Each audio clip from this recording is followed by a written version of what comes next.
আসসালামু আলাইকুম। আমন্ত্রণ জাগো স্পোর্টসে, সঙ্গে আছি আমি আফরিন সুমনা। শুরুতে জানিয়ে দিচ্ছি সংবাদ শিরোনাম। আফগানিস্তানের বিপক্ষে যেমন হতে পারে বাংলাদেশের একাদশ। আম্পায়ারের সিদ্ধান্তে হতাশ বাংলাদেশ। মাদ্রাসা ক্রিকেট চালুর পরিকল্পনা করছে বিসিবি।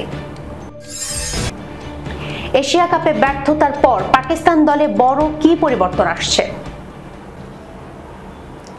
দর্শক, শিরোনাম শুনছিলেন, এবার জানিয়ে দিচ্ছি বিস্তারিত।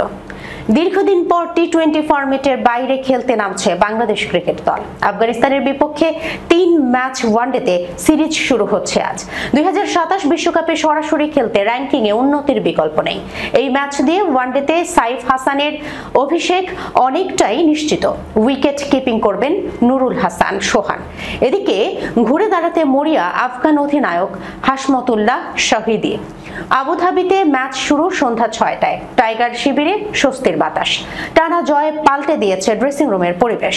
এশিয়া কাপে যাদের নিয়ে তেমন প্রত্যাশা ছিল না, তারাই আফগানিস্তান শ্রীলঙ্কাকে হারিয়েছে, সম্ভাবনা জাগিয়েছে ফাইনালে ওঠার।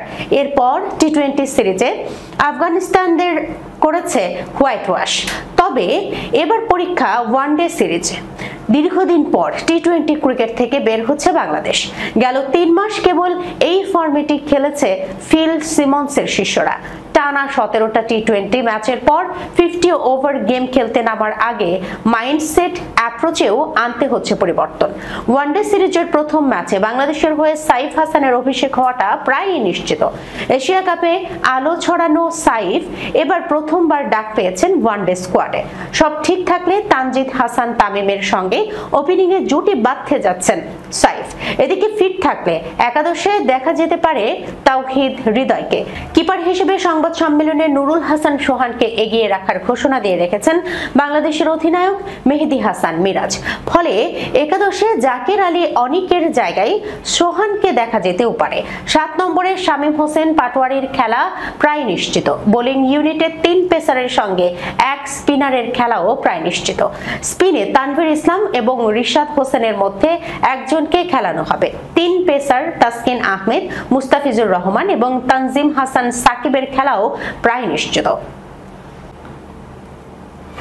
ইংল্যান্ডকে বাগে পেয়েও হারাতে না পারায় স্বাভাবিকভাবে হতাশ বাংলাদেশ। বিশ্বকাপের দ্বিতীয় জয়টা প্রায় হাতের মুঠোয় এসে পড়েছিল নিগার সুলতানা জ্যোতিদের।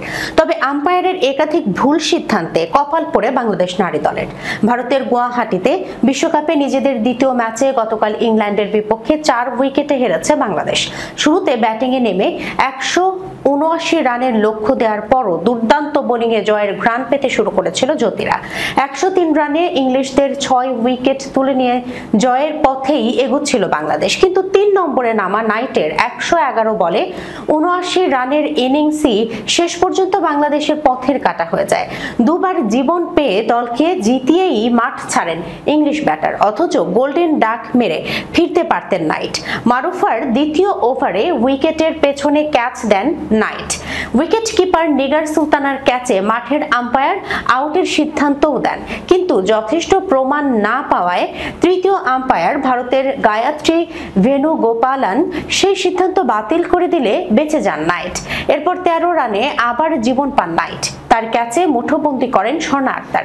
কিন্তু টিভি আম্পায়ার গায়ত্রী ভেনুগোপালান এবারও একই কারণে ইংলিশ ব্যাটারকে আউট দিলেন না। পরে একাই ম্যাচের মোড় ঘুরিয়ে দেওয়া ইনিংস খেলেন নাইট।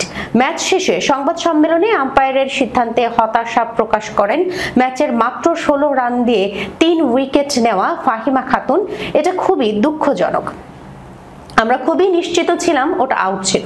আমরা সেভাবে আবেদন করেছিলাম। আউট হওয়ার পরেও যখন দেওয়া হয়নি তখন একটু হতাশ হয়ে গিয়েছিলাম। হিদারকে নাইটকে ফেরাতে পারলে ফল বাংলাদেশের পক্ষেও আসতে পারত বলেই মনে করেন ফাহিমা। আমি মনে করি হিদার নাইটের উইকেট খুব গুরুত্বপূর্ণ ছিল। ওই সময় উইকেটটা গেলে ভিন্ন কিছু হতে পারত। ম্যাচের পর নাইট নিজেই জানিয়েছেন আউট হয়েছেন ভেবেছিলেন তিনি। ইংলিশ ব্যাটার বলেন, এমন অভিজ্ঞতা আগে কখনো হয়নি। এটা আমার জন্য একেবারেই নতুন। আমি ভেবেছিলাম বলটা পরিষ্কারভাবেই ক্যাচ হয়েছে এবং সেটা একটা ন্যায্য ক্যাচ। সেই কারণেই আমি স্বেচ্ছায় মাঠ ছেড়ে বেরিয়ে গিয়েছিলাম। তবে তৃতীয় আম্পায়ার ভিন্ন সিদ্ধান্ত দিয়েছেন। বিশ্বকাপে বাংলাদেশের পরের ম্যাচ নিউজিল্যান্ডের বিপক্ষে। আগামী শুক্রবার একই ভেন্যুতে কিউই মেয়েদের মুখোমুখি হবে জ্যোতির্দের দল। স্কুল ক্রিকেটের পাশাপাশি এবার মাদ্রাসার শিক্ষার্থীদের ক্রিকেটে নিয়ে আসার উদ্যোগ নিয়েছে বাংলাদেশ ক্রিকেট বোর্ড। শিক্ষা প্রতিষ্ঠান থেকে আরো ক্ষুদে প্রতিভা তুলে আনার লক্ষ্যেই মাদ্রাসায় আলাদা ক্রিকেট টুর্নামেন্ট চালুর পরিকল্পনা করেছে বোর্ড। বিসিবিতে প্রথমবার পূর্ণ মেয়াদে সভাপতি হওয়া আমিনুল ইসলাম বুলবুল মঙ্গলবার গণমাধ্যমের সঙ্গে আলাপকালে নতুন খবরটি জানান। বুলবুল বলেছেন, স্কুল কলেজের পাশাপাশি মাদ্রাসাতেও ক্রিকেট ছড়িয়ে দিতে চায় বিসিবি। বুধবার রাতে বিসিবির সেলিব্রেশন নাইট অনুষ্ঠানে বুলবুল বলেন, এখানেও বিস্তারিত আলোচনা হয়নি, তবে আমরা পরিকল্পনা করছি কিভাবে এটি বাস্তবায়ন করা যায় সেই চেষ্টা চলছে। আপাতত ছোট ফরম্যাটে করার চেষ্টা করছে। মাদ্রাসা ক্রিকেটের গুরুত্ব অনুধাবন করার কারণও ব্যাখ্যা করেন বিসিবি সভাপতি। তিনি বলেন, মাদ্রাসায় এখন লাখ লাখ ছাত্র আছে, তাদেরকে ক্রিকেটের ফ্যান বানাতে এবং সেখান থেকে সংক্ষিপ্ত ভার্সনের ক্রিকেট আয়োজনের চিন্তা করছি। জানা গেছে মাদ্রাসায় 10 ওভারের ক্রিকেট আয়োজিত হতে পারে। বিশেষভাবে আসর থেকে মাগরিবের যে মধ্যবর্তী সময়টুকু পাওয়া যায় সেই সময়ে এই টুর্নামেন্টগুলো আয়োজনের উদ্দেশ্য রয়েছে।